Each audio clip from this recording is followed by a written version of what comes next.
2018 সালে ফ্রান্সের হয়ে বিশ্বকাপ জিতেও গাড়ি চালান তিনি, অথচ কোটি কোটি টাকার মালিক এই মুসলিম ফুটবল প্লেয়ার। নাম তার এনগোলো কান্তে। এতই সহজ সরল জীবন যাপন করেন যে কেউ বিশ্বাস করবেন না তিনি কোটিপতি। ফ্রান্সের প্যারিসের খুব সাধারণ এক এলাকায় জন্ম কান্তের। তার পরিবার ছিল দরিদ্র, বাবা ছিলেন একজন মালি। ছোট কান্তে খুব অল্প বয়স থেকেই বুঝে গিয়েছিলেন এ জীবন তার জন্য সহজ নয়। মাত্র 11 বছর বয়সে তার বাবা মারা যান। একটা শিশুর জন্য বাবাকে হারানো যেমন ভয়ঙ্কর, তার থেকেও ভয়ঙ্কর ছিল এর পরের বাস্তবতা।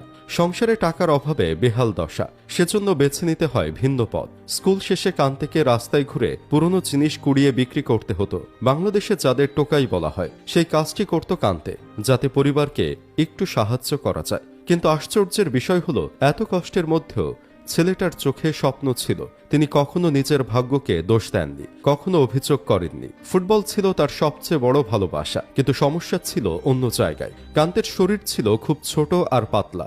যখন অন্য ছেলেরা বড় বড় একাডেমিতে সুযোগ পাচ্ছিল, তখন কোচরা কান্তেকে দেখে বলতেন, এই ছেলেটা খুব দুর্বল, বড় ফুটবলে টিকতে পারবে না। অনেকেই তাকে বাদ দিয়েছে এভাবে, কিন্তু কান্তে হাল ছাড়েননি। তিনি প্রতিদিন আরো বেশি অনুশীলন করতেন। যখন অন্যরা বিশ্রাম নিত, তখন কান্তে দৌড়াতেন। যখন অন্যরা ক্লান্ত হয়ে থেমে যেত, তখনও তিনি লড়াই চালিয়ে যেতেন। ধীরে ধীরে মানুষ বুঝতে শুরু করে, এই ছেলেটার ভেতরে অন্যরকম কিছু আছে। তার শরীর ছোট হতে পারে, কিন্তু তার স্ট্যামিনা যেন অসীম। তিনি পুরো মাঠ জুড়ে দৌড়াতে পারতেন, বল কেড়ে নিতে পারতেন অবিশ্বাস্য গতিতে। আর সবচেয়ে বড় ব্যাপার হলো, তিনি সবসময় দলের জন্য খেলতেন, নিজের জন্য না। এরপর শুরু হয় ইতিহাস।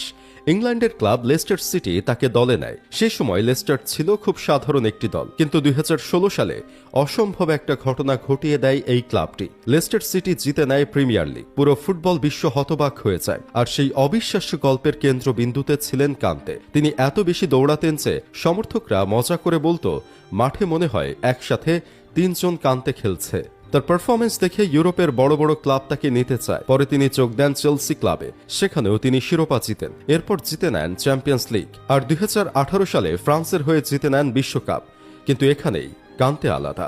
সাফল্য তাকে বদলাতে পারেনি। যেখানে অন্য তারকারা কোটি টাকার সুপার কার চালান, কান্তে তখনও চালাতেন সাধারণ একটি ছোট গাড়ি। যেখানে অনেক খেলোয়াড় নিজেদের নিয়ে অহংকারে ভরা, সেখানে কান্তে এখনো লাজুক, শান্ত আর বিনয়ী।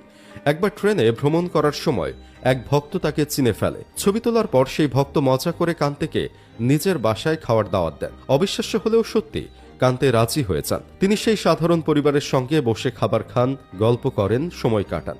আর এই ঘটনাই বলে দেয় মানুষটা আসলে কেমন। বিশ্বকাপ জয়ের পরও তার সতীর্থরা বলেছিলেন, কান্তে এতটাই বিনয়ী যে ট্রফি হাতে তুলতেও সংকোচ করছিলেন। আজকের পৃথিবীতে